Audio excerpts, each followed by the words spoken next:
both know I got somewhere else to go. But I got something to tell you that I never thought I would. But I believe you really ought to know.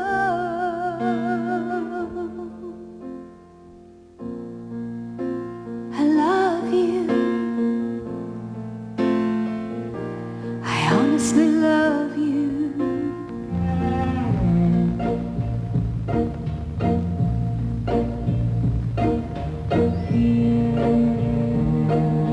Making each day of the year, changing my life with a wave of his hand. Nobody can deny that there's something there. If not for you, babe, the night would see me wide awake. The day would surely have to break. It would not be new if not for you. Down this island where the waters flow, down by the banks of the Ohio. Green sleeves now, farewell, adieu. God, I pray you will prosper thee, for I am still thy lover true. Come once again and love me. But now there's nowhere to hide since you pushed my love aside. I'm out of my head, hopelessly devoted to you. Hopelessly devoted to you.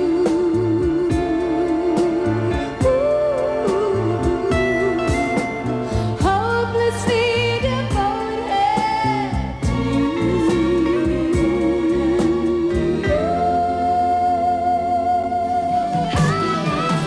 Physical, physical, I wanna get physical.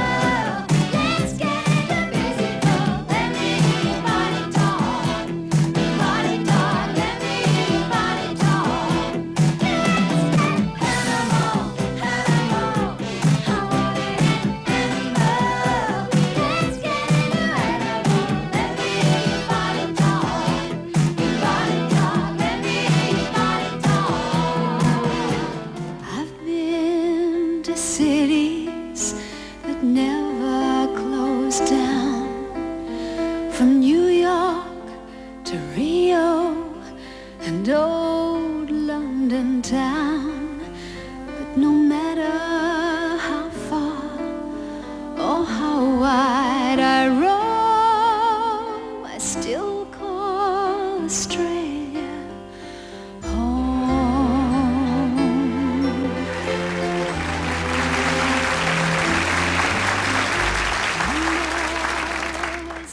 Hello and welcome. If you set out to create the typical Aussie girl who was pretty and fresh and bright and open, full of life and full of fun, I think you'd finish up with Olivia Newton-John. Maybe that's why she became Australia's golden girl. And although she went off to America and married Matt, we still revel in her super success. 25 million records plus, the hottest star in the world in the 70s, everything from Grammys to Greece. And it seems every generation of Aussie kids have fallen in love with Sandy and Danny Zuko, haven't they? Have your kids done that right through? It's amazing. Quite amazing to watch them sing along with You're the One That I Want and all those other hits from Greece. Now there's a rule in television too about ratings, that music concerts never work on television. For some reason, they don't. Everyone from Mick Jagger to Bruce Springsteen have tried and failed in the ratings.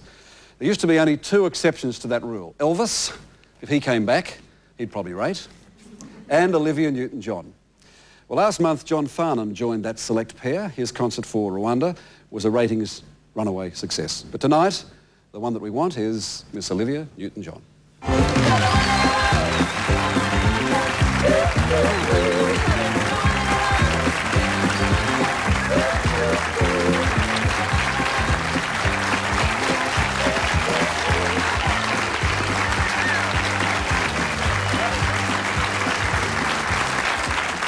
Welcome.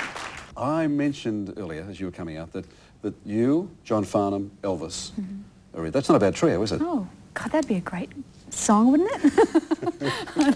That's very nice to be in that crowd, yes. If we could get you back together, all three of you, would you? I love it. I think a couple of years ago they thought that maybe I would be joining Elvis, but I'm not going to be joining Elvis. And I'm happy to be in that group. With John Farnham. All right, I guess let's talk about John, the boy next door, you're the girl next door. I mean, a lot of similarities. I guess the main difference is that John Farnham always forgets his words. You don't, I take it. Dare I tell? Dare I tell? Do you really? Actually, I have. It's very embarrassing. In fact, it's always been a kind of phobic thing, at least when I used to perform live, which I haven't done for years. But it used to be that when Until tonight. Until tonight, of course. But I used to write lyrics on my hands, you know, like songs that I knew. I'd sung them 1,000 times, but I still used to worry about forgetting them. And it did happen once. What did you do? I just looked at the audience and went, and they sang it for me, and I found it. And after that, it kind of broke the ice, and I wasn't as afraid after that. Nerves? You're not nervous? Singing? I used to be. I mean, I haven't done it in a long time. I actually enjoy singing now, but I haven't performed live, apart from that one concert I did with you recently. I haven't done a concert in 10 years, really, apart from maybe 4 songs. Well, something like I Honestly Love You, I suppose, was that the biggest hit of yours? I think that, and You're the One That I Want, probably, the Grease songs were probably the largest, and Physical, of course. Or Physical, of course. Did you really, honestly, win a Hayley Mills lookalike contest here in Melbourne? I did. Hayley Mills, why? Well, when I was about 10, I looked very much like her, and my sister actually sent my photograph in. They had a contest. One of the theatre chains had a contest for someone that looked like Hayley. Here in Melbourne? In Melbourne, and I won. And I won, I think, I didn't even know. My sister sent the picture in. I won passes to the theatre. But they were very clever because you couldn't go on weekends and you couldn't go on the holidays. So when can a 10-year-old go to the movies? I think I went once or something. But that was my first showbiz experience, actually. But given your dad was a professor and your mum's dad was a Pulitzer Prize, a Nobel Prize winner, and so on, I mean, there must have been a pressure for you to go into academia rather than to show business. There was a bit, but I knocked that on the head because I didn't do so well at school. I don't want Chloe to see this. I did great, darling, really, but no, I wasn't concentrating very well. So when this all happened, I had the option of going on and finishing and doing my matric or leaving school, and I opted to leave because one of my teachers wisely said to me, if you're going to be thinking about singing, you're never going to get through the last year, so you know, follow what you want to do. So I went, phew, I'll follow singing. But that was the dream? I mean, you wanted to sing. Did you sing at home? Did you prance around in front of the mirror and all that sort of stuff? I did, but you know, it really just happened. It wasn't something that I'm consciously aware of that I was following. It just kind of evolved. I sang for fun with 3 other girls. And the Soul Four? The Soul Four, yes. How bad were they? Pretty bad. They were great girls. I'd love to see them again. I haven't seen them in so many years. And but we used to sing in trad. Yeah, we used to sing in the trad clubs. You know, go down and sing down by the riverside and all that stuff. Really out of tune. And so there's hope for the rest of us. Yeah, that's right. There's an old clipping here from a 1969 newspaper that you haven't seen, right, from Sydney, and it says a fabulous amount, Australian girl to star in $5 million film, the article says. And it says, let me read it. A pretty 20-year-old Australian singer, this is from New York, has been chosen to star in a $5 million film produced by the man who discovered the monkeys. The girl is Olivia Newton-John of Melbourne. And then you cut, I'm so excited I could burst, Miss Newton-John. And then at the end, asked whether she would want to return to Australia. Miss Newton-John answered, not right now. This is too groovy. I can't believe I'm a star. Did you say that? I don't really remember. It doesn't sound like me, really, but you never know. What happened to this movie, the smash hit? Nothing. It was called Tomorrow. It's actually hysterical. Have you ever seen it? No. It's kind of like science fiction with music. It's like we're a rock band, and this man from outer space believed that our music could save his planet, so he comes and takes us up in his spaceship. And I think now it'd be kind of one of those, you know, cult movies, because it's very funny. But we had a good time. Somewhere. I've hidden it, actually. If you stop me there, stop laughing. We'll take a break and we'll come back with Olivia right after this.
now listen, true confession time.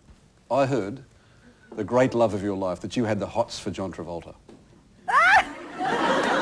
Is that not true? Who didn't? Who didn't? No, he was lovely. He was a lovely guy.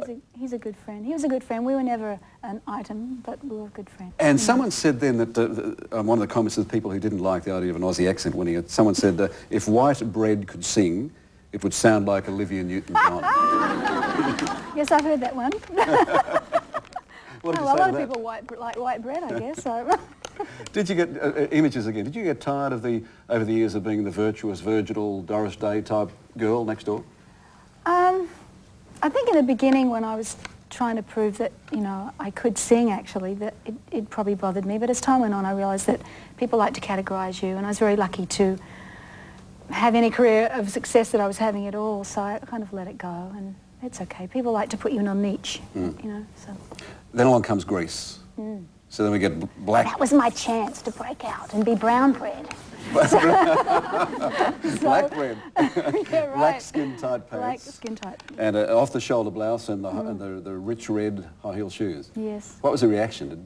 Were people upset? No, they loved it. In fact, it was really fun because we filmed that movie for about 3 months. And I'd been I call them Sandy 1 and Sandy 2. And Sandy 1 had been, you know, going around the set like this for a few months. And so the night before I was due to film, we had to try out the makeup and hair and try on the clothes and everything.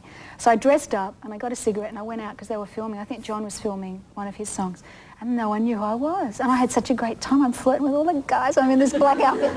And when they realised, it was like, what? Horror of horrors. No, I had a great time with that. It was really fun. It really helped my career. That was really when I got a chance to start doing different kinds of material and do a little more rock and roll. And then you do Let's Get Physical.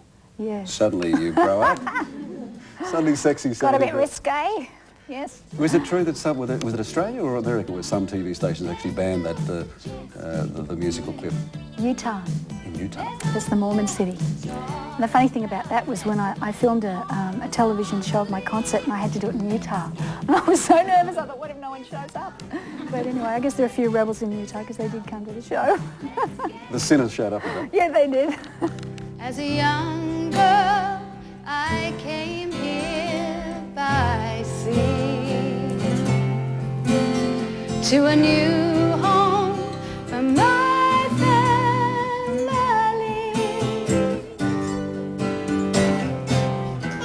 It welcomed us with open arms, a chance to live my dream, and there's no place that I'd rather be. Yes, it's always Australia for me. Mrs. Latanza, how did you meet Matt? We met at Debbie Reynolds' rehearsal studios when I was doing Xanadu, and Matt was a dancer in the show, and he in the movie. And we didn't have a leading man, so they brought Matt in to rehearse the dance numbers for when we got the leading man. And that's how we met. In fact, I was on roller skates, and he came in to do some moves with me, and I thought, he's nice. Was it love at first sight or just that he's nice? Yeah, and I thought he was gorgeous, but I had no plans on getting involved with anybody, and so we were just friends for a few months, and then it kind of grew into a romance. You wrote one of the songs in this new album for Matt and for Chloe. That's right, yes. Tell me about it. Well, all these songs just kind of came to me in a very short period of time, but this one was, I don't know, I was just feeling, I guess, in a very loving mood when the song happened, and I dedicate it to both of them because they've, you know, filled my life with such a lot. So. No Other Love. Right. Do you want to sing any of it? You remember the words? Yeah, Would you like to hear a I think little, I just a could. couple of lines? I want to spend my life with you. No other love could make me feel this way, where I can be myself and live the truth. No other love could ever let me be myself. There you go. Fantastic.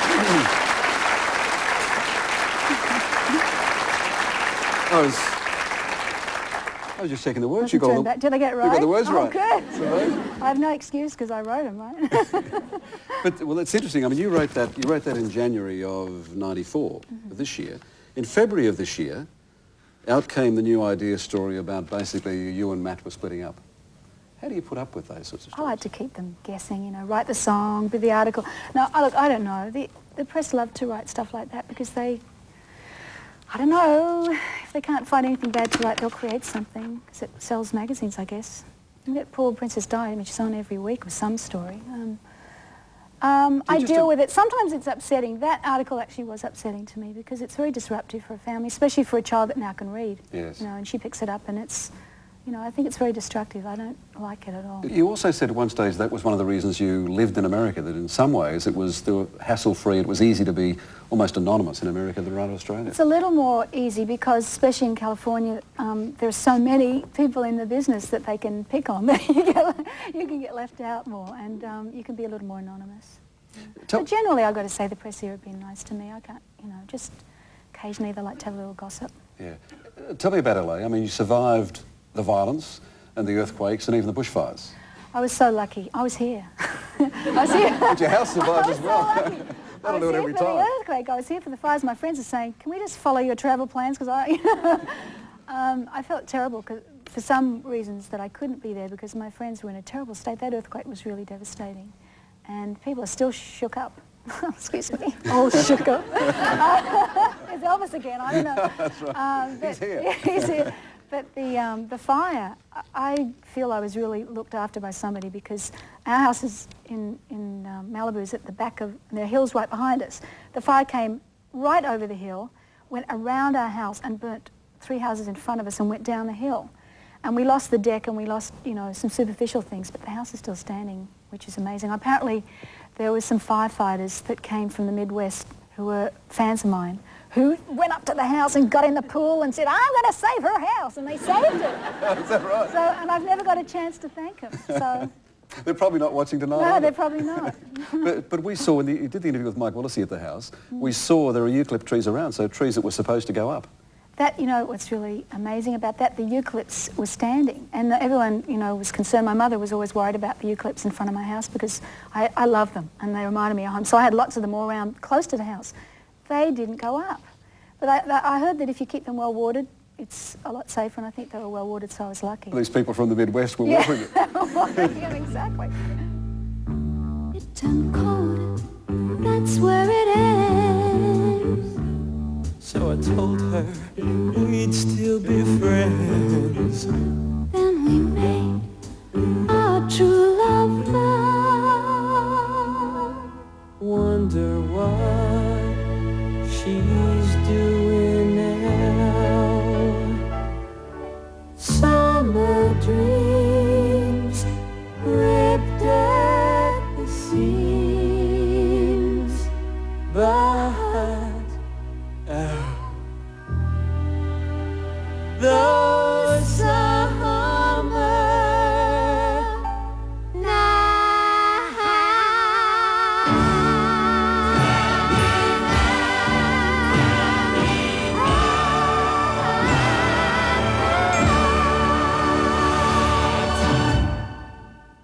The 25 million songs, we had no idea what we should choose. We chose this song. Now, this song was written by another great Aussie music star, the late, great Peter Allen. It won a Grammy as the best song of the year a couple of years ago, wasn't it? 1 or 2 years ago. So now with Chong Lim on piano. Chong, she's much prettier than John Farnham. Well, definitely, you know, I'm going to lose my gig now. That's right.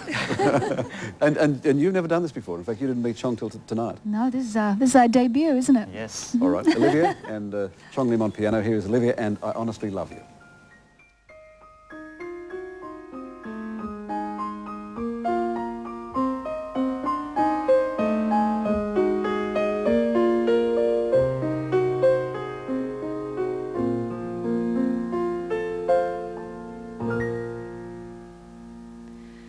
Maybe I hang around here a little more than I should.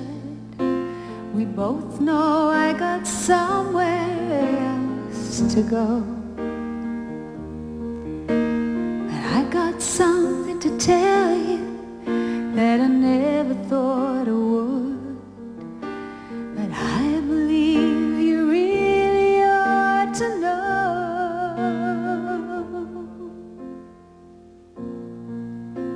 I love you.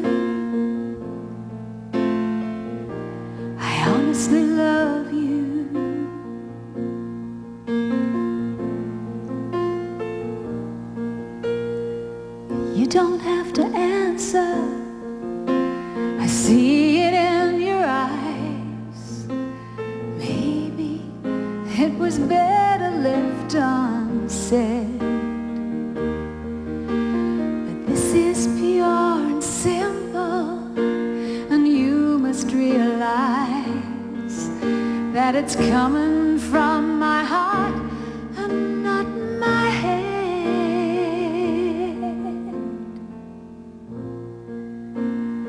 I love you. I honestly love you.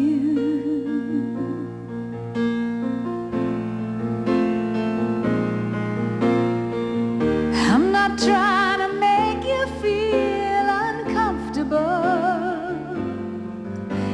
I'm not trying to make you anything at all. But this feeling doesn't come along every day.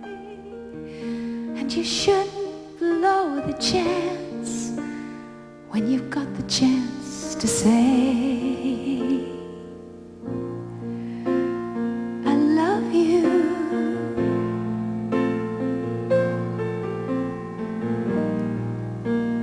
I love you. I honestly love you.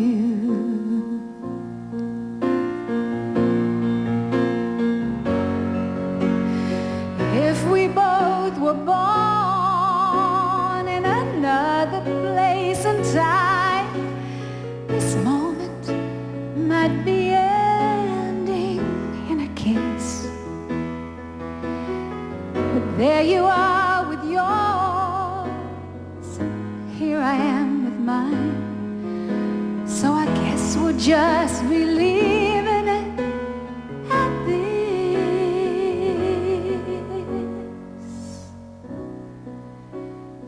I love you. I honestly love you.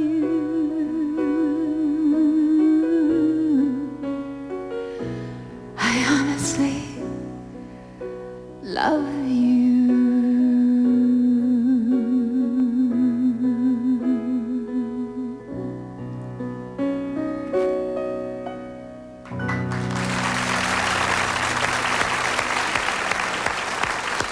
Thank you. You didn't forget the words.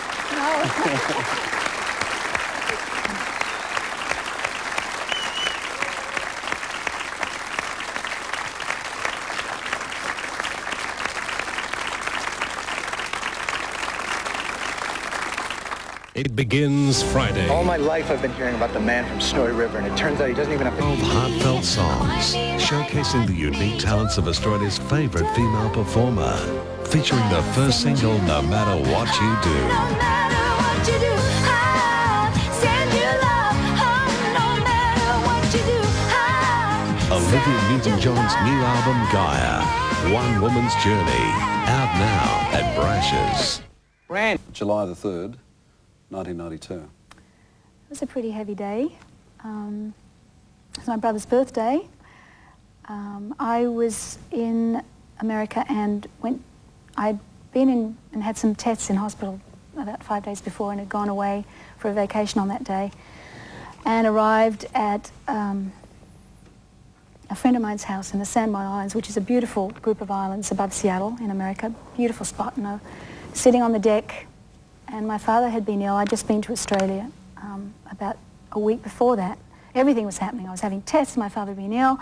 I went to have a few days holiday before I was supposed to start a tour of America. I had a band in rehearsal. I was supposed to start the rehearsals on the Monday. This was, I think, a Friday. And Matt told me that my father died, and that was the first thing. And he, I knew he was very ill, but I didn't know it was very sudden. And He had cancer? He had cancer. And so, obviously, that was pretty traumatic, and I knew that I was supposed to start work on the Monday. So we had the weekend there, and I went back to Los Angeles on the Monday to start, and I had a message from my doctor to call, and something I knew something was up. But the amazing thing about this was that Matt had known all along, the whole weekend, that my test had come back positive, but didn't want to make it any worse for me because he thought it was enough to accept the news about my father without telling me a double whammy, which I thought was pretty amazing, to keep that to himself totally the whole weekend and not tell anyone. Did he tell you or did the doctor tell you? The doctor told me, but he told me that he had known. So I thought that was a pretty loving thing to do. So I went in there and I thought, well, what else could happen? I mean, so first of all, I had to assess it's what funny I you was say that going to because do. you said that you found yourself for the next 2 days joking and laughing about it. I don't know, it's my reaction when things go wrong or when I'm nervous or excited, I laugh. And I thought, I think it's a mechanism, it's a safety mechanism I have. And I laughed a lot. I thought, what else could go wrong? I mean, my poor father died on Friday. I've got breast cancer. I've got to cancel my tour. Koala Boo's gone under. It's got to be it. It comes in threes, and now it's got to be, please, this is it. So, no, laughter did get me through, because I thought you have to make a decision in life. You either see the positive and you go with that, or you let yourself go into the negative. And I definitely wasn't going to do that, because I think, and I know that your mind is 90% with illness. You know, it can create illness and it can cure illness. And so I was very determined that I was going to be okay. So. But did you confront the prospect of dying, the fact that this could kill you? Yes, I did. And rejected it? I think the most scary was when I'd gone in to see the doctor that day, and I'm, you know, keeping up, because I knew also that everyone around me, I was going to need support. And my friend Nancy Tudor, who had lost her daughter a year before, I'd gone through cancer with her and her child. And this was Chloe's best friend? This was Chloe's best friend. So she came with me. And we're going, well, Nancy, she said to me, you know that you're going to set the tone for this. You know, if you are positive, then everyone around you is going to be positive. So it's really, and it was really words of wisdom that she gave me. And so, but when I went home that night and I went to bed, about 2 o'clock in the morning, I woke up and went downstairs, and that was probably the most frightened I was, because it was dread for a while, because you don't really know. I didn't really have, I didn't know exactly what they were going to do, and it was terror for a little while. But, you know, I had to make a decision then. I had to decide, do I go with this or do I go with that? And, you know, your mind is very strong, very powerful thing, and your mind, you can make things real in your mind. Your mind doesn't know the difference between what you've created and what actually happened. So I decided I was okay. Yes. And so, you know, obviously there were moments. I'd be lying if I said there weren't moments, but I was just, I'm going to be fine. I'm fine, you know. Chemotherapy for how long? I had 8 months of chemo. I had surgery first, and then chemotherapy. And you lost your hair or not? I didn't. No, I was very lucky. I put on, it looked very funny, like a tea cozy full of ice. I looked very funny. I looked like Mrs. Mop or something with this ice cap on, which helped. Yeah. A couple of the songs on this album are, in fact, one is Why Me, and the other one is that you wrote after the chemotherapy. Yeah, one of them's called Why Me, because it says, you know, whenever anything happens, people very often go, why me? What have I done to deserve this? And stuff. I go, really, don't say why me. Why me? Why not me is the thing. Because the truth is that why not you? And maybe there was a reason. I really believe that that this happened for a reason to me. Maybe I wouldn't have written these songs had this not happened. I wouldn't be here. That's I wouldn't be talking to you after all these years had this not happened. But here's a woman who's, I mean, you'd been very healthy. You're a vegetarian for a long time. You'd never smoked, never drunk, never taken drugs, exercised, all these sorts of things. I mean, why you? It's a good question. I think that I was under a lot of stress, and I was trying to take care of everybody. And I went to a therapist the first day. Nancy took me along to her therapist and said, you need to talk to someone, you know, get this out, how you're feeling. Because I tended to be a person who suppressed emotions, and if I was upset, I'd push it down. I wouldn't let people often know how I was feeling if I was angry, because I always had this good girl, nice girl, the image, you never got angry, you never, you know, and that can be very unhealthy because you push it down. And one of the first things this psychiatrist said to me was, have you been taking care of everyone, you know? And I said, well, yes, you know, and I told her about my life, and she said, well, you know, you've been breastfeeding everybody, you've got to let them go, you've got to wean people off you. And it was kind of a revelation. I went, oh my goodness, I hadn't thought of that really, but it was a good image for me. It was like, take care of yourself, because I always was putting everybody else before myself. And I knew that to get well, I had to be, it's a bad thing that we're taught in society, especially as women, that taking care of yourself is a selfish thing. Because it's really important to take care of yourself, because without taking care of yourself, you're not prepared, you're not able to take care of those around you. So I knew that from that point, I had to take care of myself. You said at one stage as well that, I think 1980, you said that I'm afraid of growing old. Are you? I said some silly things, didn't I? I was afraid of lots of things. I don't really think I'm afraid anymore, which has been a wonderful release for me after going through my scare with breast cancer. I think it released me of all those fears, you know, and I think maybe that was what that was all about, to face life, face death, face illness. And now I think I could deal with, you know, just about anything. But you're looking pretty good for 25. Thank you, Trey. But you also, that's funny because one of those other things you said was that the breast cancer was probably the best thing that happened to you. I know, it sounds ironic, I know, to say that, but really I think in a lot of ways it was, because it made me grow up a lot. It made me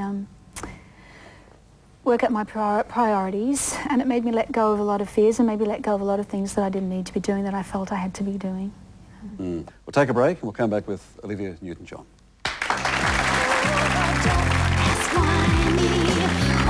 Why not me? Yes, time is going fast.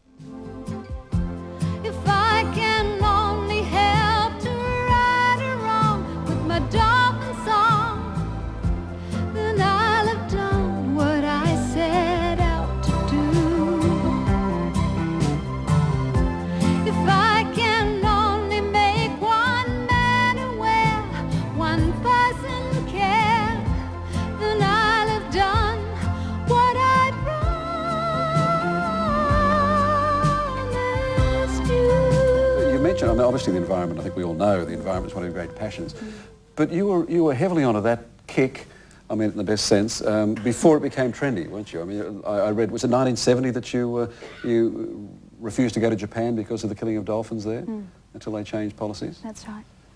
I've always loved animals, and up until I had Chloe, I think probably animals were my main focus. I think children are as important to me now, because I think I needed to experience that.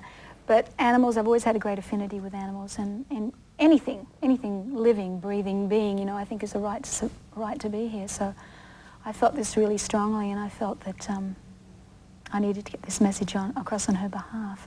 And I went back to America, because Matt had finished the show, and we went back, and I just had this revelation that I needed to record these songs, and I needed to do it in Australia. So I said, come on family, we're packing, we're going back.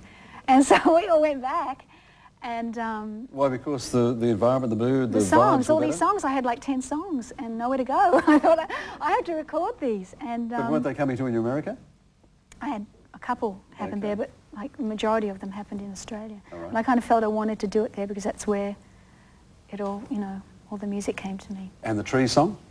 The tree song, I had actually started in the 80s, and I started the song and put it in a drawer, and I was going through all my old tapes when I was coming back to America and found the beginning of it. And really I'm singing on behalf of the old growth forests that are being mercilessly cut down all over the world. And, you know, we are planting, you know, trees that they're using for wood, and they're, you know, all these forests that look exactly the same, but the old growth is irreplaceable, and it is a home for lots of animals and wildlife, and it's something that our children have the right to see. So I kind of wrote that on behalf of them.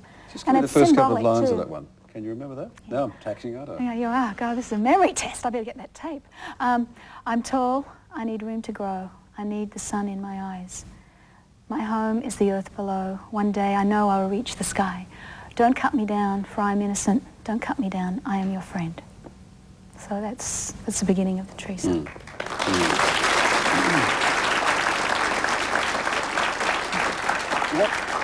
What happened to Fern Gully? What's happened there? They haven't flooded it yet, but they're threatening to.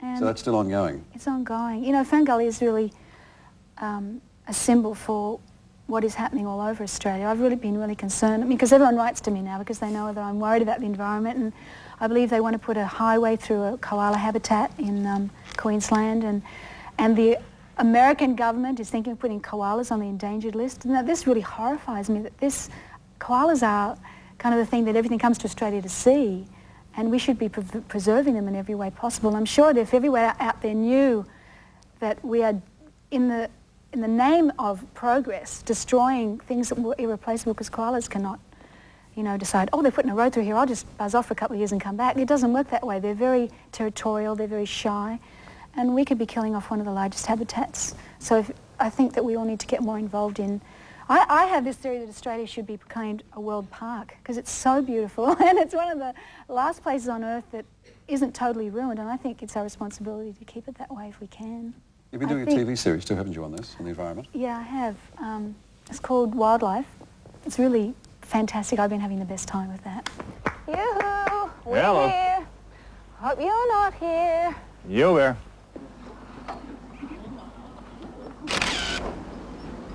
It's so much fun to watch. I can't believe it. It's so beautiful. Yeah. Look how powerful they are. Go ahead and Let's just see. kneel down there. Oh my goodness. Is it coming out? Yeah, a little bit here. I'm gonna open that just a touch there. There we go. Can you believe it? Makes You them are big and strong. gorgeous. Yeah, it's like ice cream for tigers to I get a would carton of say. milk. Oh, he's just superb, isn't he? Yeah, he is a really good cat.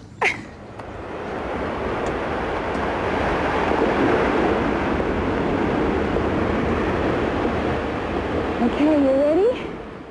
1, 2, 3! Wow, he's feeling, his anticipation was, We'll never know my freedom heart like was that. going, his heart was going, and he was just trembling. It was incredible. You imagine it? Well done, you did it. Thank you. All right, let's hear a song now from Livy.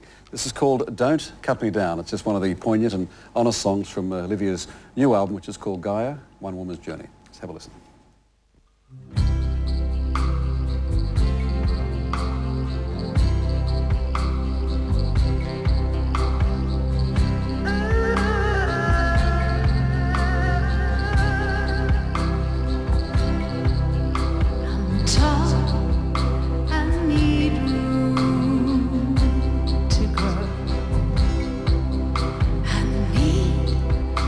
Sun in my eyes.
Is Australia home now? Yes, it is. I'm really spending more and more time. Every time I'm out here, we spend a little more time, and I really want to make it home base again. If you could sell the houses in America, would Yes, they're all on the market. Anyone want Anyone one? want to buy them? Would that Going very cheap, very nice. Would that make the difference? I mean, would you basically have no connection then? Yeah, well, I mean, I have my friends there. That's the hardest thing. But I think they're all kind of, Australia's sounding pretty good. You know, I think I might be able to get them all back here now. All right, let's finish where we started, because I want to ask They're you... all gone already? Wow, Yeah, whack. God. Like she can talk, can't she? I want to ask you about the other great love in your life. And if you get up and leave now, then I don't care, you see, because I've asked you those questions. Tell me about your crush on John Farnham. Jill, forgive me. I just think that he's just such an incredible... He's always had the most amazing voice. And he's gorgeous, let's face it. He's gorgeous. He's got a wonderful voice, and I hope one day I can sing something with him. He's wonderful. So if he's watching and this camera, anytime you'd like to sing. Yeah, he's great. Lovely to have you home. Thank you Thank at last you, Ray. after 15,000 interviews. Thanks for talking to me. Thank you, Ray. Would you please thank Olivia Newton-John?